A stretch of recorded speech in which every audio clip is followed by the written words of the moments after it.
कहानी श्रापित गुड़िया। रिया अपनी गर्मियों की छुट्टियां बिताने के लिए अपनी नानी के घर आती है। नानी एक पुरानी वीरान हवेली में रहती है, ठाकुर हवेली, जो कई सालों से बंद पड़ी है। हवेली का माहौल काफी अजीब है और नानी हमेशा रिया को वहां कुछ खास करने से मना करती हैं। एक दिन नानी रिया को बताती हैं, यह हवेली कई सालों से बंद पड़ी है। इसमें एक पुरानी चीनी गुड़िया है जिसे हमने कभी न छुआ।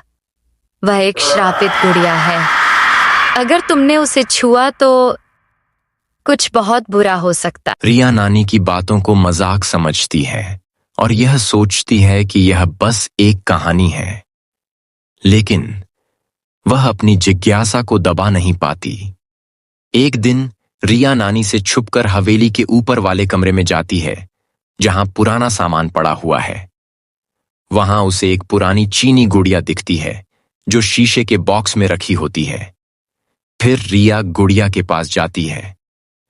गुड़िया का चेहरा बहुत ही डरावना था, बड़ी बड़ी आंखें जिनमें अजीब सी चमक थी। रिया उस गुड़िया को उठाकर देखती है और अचानक कमरे की लाइट्स झपकने लगती हैं। रिया बहुत डर जाती है और गुड़िया को बॉक्स के बाहर ही छोड़कर भाग जाती है। फिर गुड़िया अपने आप हवा में उड़ने लगती है। अगली रात से रिया के साथ अजीब घटनाएं होने लगती हैं। उसके कमरे में चुपके से कदमों की आवाजें आती हैं, चीजें अपनी जगह से हिल जाती हैं और कभी-कभी रिया को किसी की सांस लेने की आवाज सुनाई देती है। वो ये सब देखकर बहुत डर जाती है और कमरे से निकलकर नानी के पास पहुंच जाती है। रिया नानी के पास पहुंचने के बाद नानी को सारी बात बताती है और वह नानी से पूछती है, ये सब क्या हो रहा है? लेकिन नानी केवल यही कहती, गुड़िया सिर्फ कोई साधारण गुड़िया नहीं है, बल्कि एक आत्मा है।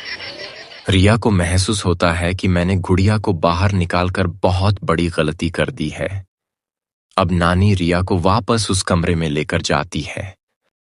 रिया और नानी उस कमरे में पहुंच जाते हैं। नानी गुड़िया को उठाकर फिर से शीशे के बॉक्स में बंद कर देती हैं। फिर रिया और नानी उस कमरे से बाहर चले जाते हैं। गुड़िया बॉक्स में जाने के बाद और गुस्से में आ जाती है। नानी एक तांत्रिक बाबा को हवेली में बुलाती है और बाबा को सब कुछ बता देती है। बाबा नानी को एक पुरानी विधि करने के लिए कहता है, जिससे गुड़िया के श्राप को तोड़ा जा सके।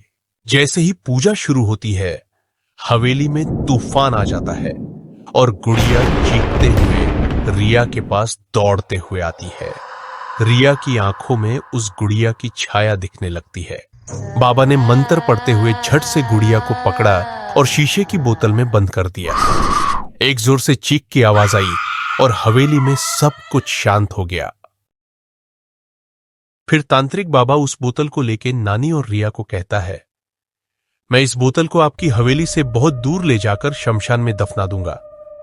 आप अब निश्चिंत रहो, ये गुड़िया अब आप लोगों को परेशान नहीं करेगी।